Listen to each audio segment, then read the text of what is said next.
বিসমিল্লাহির রহমানির রহিম। Hello viewers, আসসালামু আলাইকুম। আপনারা দেখছেন আপনাদের পছন্দ চ্যানেল, প্রিয় চ্যানেল এমবি বার্ডস হাউস। আমাদের প্রকৃতিতে অসংখ্য পাখির মধ্যে প্রথমেই যার স্থান সেটি হলো টিয়া পাখি। টিয়া পাখি একটি সামাজিক প্রাণী যা মানুষের সাথে সহজেই মিশতে পারে এবং পাখি প্রিয় মানুষগুলোর সময় কাটানোর অন্যতম মাধ্যম হলো টিয়া পাখি।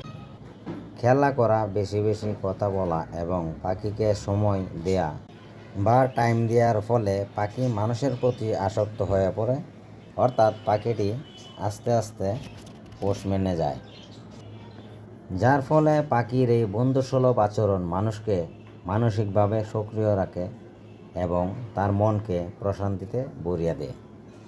টিয়া পাখি বিভিন্ন প্রজাতির হয়ে থাকে, যেমন birdie, cockatiel, ককাটু, ringneck, সানকুনুর, African grey ইত্যাদি। আপনি আপনার পছন্দ অনুযায়ী প্রজাতি নির্বাচন করতে পারেন।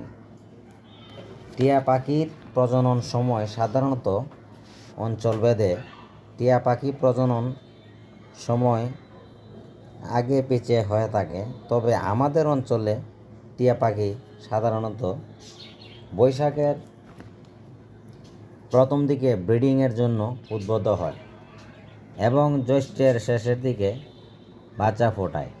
টিয়া পাখি সাধারণত 3টি ডিম দিয়ে থাকে এবং 20 থেকে 25 দিনের মধ্যে বাচ্চা ফোটায়।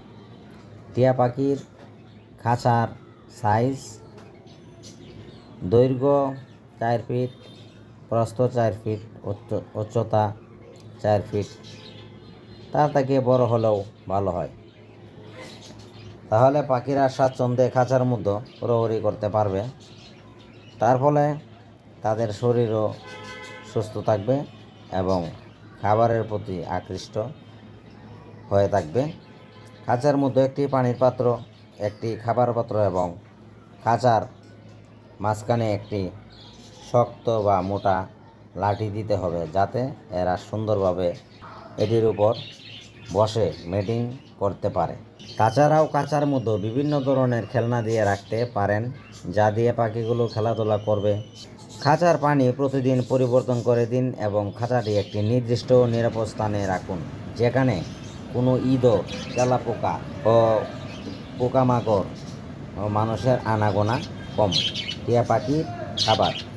টিয়া পাখি বিভিন্ন ধরনের ফল, যেমন পেয়ারা, আপেল, পেঁপে, আম, আঙ্গুর, তরমুজ, এক কথায় মানুষ সাধারণত যে রকমের ফল খেয়ে থাকে, টিয়া পাখি প্রায় সেই একই রকমের ফল খেয়ে থাকে। টিয়া পাখি বিভিন্ন ধরনের শাক ও সবজি খেয়ে থাকে, তার মধ্যে অন্যতম করল্লা, কফি, ব্রোকলি, পটল, কাঁচামরিচ ইত্যাদি এরা খুব মজা করে খায়। আর শাকের মধ্যে লাল শাক, কলমি শাক, পুঁই শাক এবং অন্যান্য শাকও এরা খেয়ে থাকে।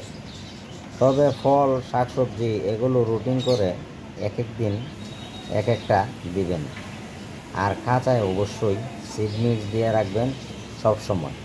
সিড মিক্সের উপাদানের মধ্যে অবশ্যই ধান, সূর্যমুখীর বীজ, কুসুম ফুলের বীজ, মিলেট, কালোজিরা, কাউন, ক্যানারি ইত্যাদি এইসব উপাদানগুলো যেন অবশ্যই থাকে, তাহলেই আপনার পাখিগুলো পরিমাণ পুষ্টি পাবে এবং তাদের গ্রোথও ভালো হবে এবং রোগ প্রতিরোধ করতে অথবা রোগ প্রতিরোধে অগ্রণী ভূমিকা পালন করবে। উপরোক্ত বিষয়গুলো যদি সঠিকভাবে মেনে চলতে পারেন, তাহলে টিয়া পাখি পালনে অবশ্যই অভাবনীয় সফলতা অর্জন করতে পারবেন ইনশাল্লাহ। আর হ্যাঁ বন্ধুরা, ভিডিওটি যদি ভালো লেগে থাকে তাহলে অবশ্যই চ্যানেলটিকে সাবস্ক্রাইব করবেন। কিছু বুঝতে অসুবিধা হলে অবশ্যই কমেন্ট বক্সে জানাবেন। আর এতক্ষণ ধৈর্য ধরে ভিডিওটি দেখার জন্য ধন্যবাদ। সবাই ভালো থাকবেন এবং সবাইকে ভালো রাখবেন। আল্লাহ হাফেজ।